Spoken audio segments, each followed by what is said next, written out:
Greetings, I am Pillar Nexus, the Ancient Gladiator, today with Pillar Loves Tabletop Games. This is going to be an odd episode because I don't normally mess with expansions for these episodes, but because I just really love this one, I'm featuring it today. Civilization: A New Dawn, Terra Incognita expansion. So let's look at some things that have, they've changed and added. Um, for the wonders, um, Pentagon and Machu Picchu have been removed and replaced with alternatives. The event dial from the old game is gone. We now have a new dial. The old Technophile agenda has been replaced. Certain focus cards have been replaced. Most notably, all the military cards. The old version, it was just make an attack within a certain amount of spaces. Now you have actual army tokens to deploy from your capital and your mature cities, and they have to actually actively go out and fight.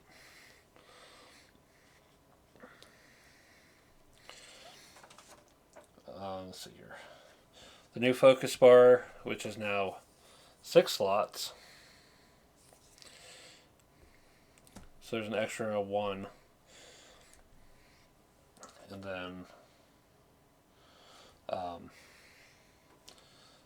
the open borders card has been replaced. New stuff that's been added, we now have the non-aggression pact diplomacy card.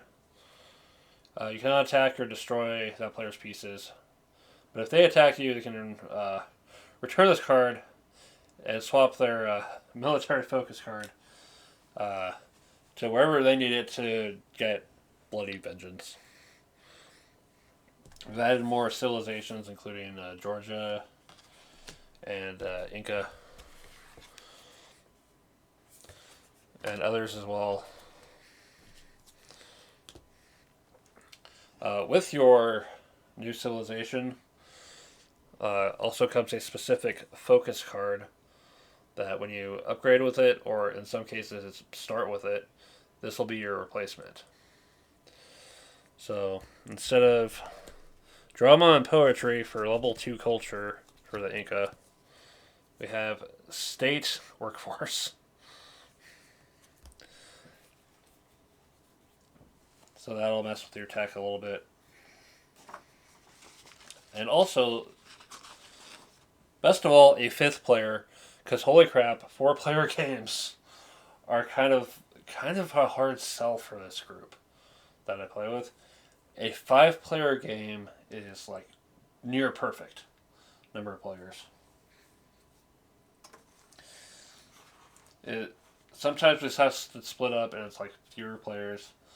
Rarely do we have groups bigger than that. So yeah.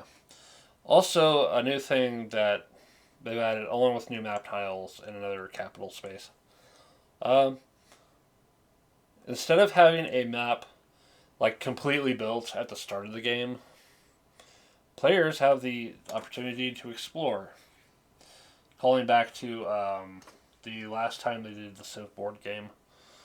So let's say send out a caravan 1. We're going to spend one of our 3 spaces of movement and draw the bottom card of the bottom tile of the map stack. And then that's got to be placed in a way that it's 1, touching the spot that they're exploring from, and 2, touching at least 4 spots already on the map. So this is entirely an option. 1, 2, 3, 4. Yeah, it's touching enough spaces. If there are any holes left, you can add a water token, and then populate the map with the new stuff. And if they have any leftover movements, that's an E. They can continue moving. But yeah, there's that exploration aspect. Let's see. The Wonder decks, they've added a new Wonder for each age, for each type. So 12 new Wonders, but now the decks are built in a way so that's for each age, ancient, medieval, modern, one of the Wonders is randomly removed from each of those ages for that stack. So there will still be 6 Wonders of each type. And with the event dial, every time it hits the little Wonder symbol, a trade token gets added to it. It is now 1 cheaper to purchase. If a second trade token gets added, then the card itself would actually get discarded from the game. So it's pushing forward the new Wonders, the more modern age stuff. Of course, it's entirely possible for the Wonders to be cycled out completely. So don't miss an opportunity to get those while you still can.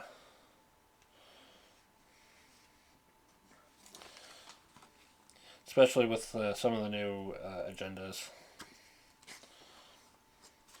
So yeah, armies actually move. If something moves onto an army, like let's say an enemy force were to fight them, they'd use the defense of their location. A barbarian that moves onto an army kills the army. They go back home. They got ambushed. There's no saving them. Oh yeah, I don't need the dice here anymore. That's for map building. Another thing is forts. So one of the new agendas is fortified with its sister objective of expeditionary. To control these forts, you have to send in an army. It's fighting against a defense of 6. It counts as a forest for moving into.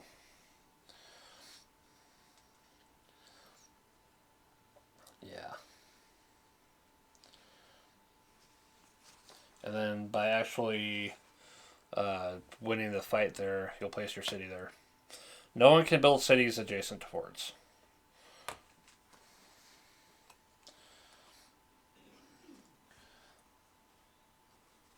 And then you'll have your agenda, your control token on that agenda now. So this as an aspect of someone's getting close to getting one of their last agenda out of these. Go hit their one fort if they only have that one fort, and you can slow them down. You can make them have to work to secure their victory. It is an option offered at the back of the manual to play it without the fort objectives, but otherwise still play with the forts. At which point I would say throw in a 4th agenda card anyway from somewhere else. The one's not picked. More fun stuff. Governments. So when the event dial gets to this point, you will look at your 2 cards in the 1 focus and assign the appropriate government token to that card. So let's say we've got culture here in our focus bar. So we're going to take Republic. And then that card now counts as 2 slots to the right.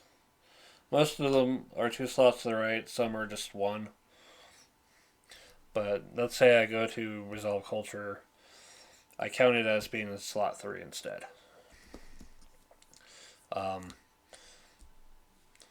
When it hits again, I'll have to change to another government. So I'll lose whatever benefit I had out of that. Let's see. Oh yes, and another thing with the focus cards that got shifted. So military used to provide reinforcing your control tokens around your cities. Because you place your control tokens with culture. You'd use military to reinforce. No, you now reinforce with growth. Reinforce tokens based on the slot number. Or place a district on a space matching the slots terrain or lower adjacent to a friendly city. You can also place a district in a way to replace one of your control tokens. Each district does its own thing. It'll line up with your other focus card types. Science is campus. It's trade tokens on science based on friendly mountains or natural wonders adjacent. The one for your economy is called the commercial hub. Trade tokens on focus cards for each of your mature cities. Oop.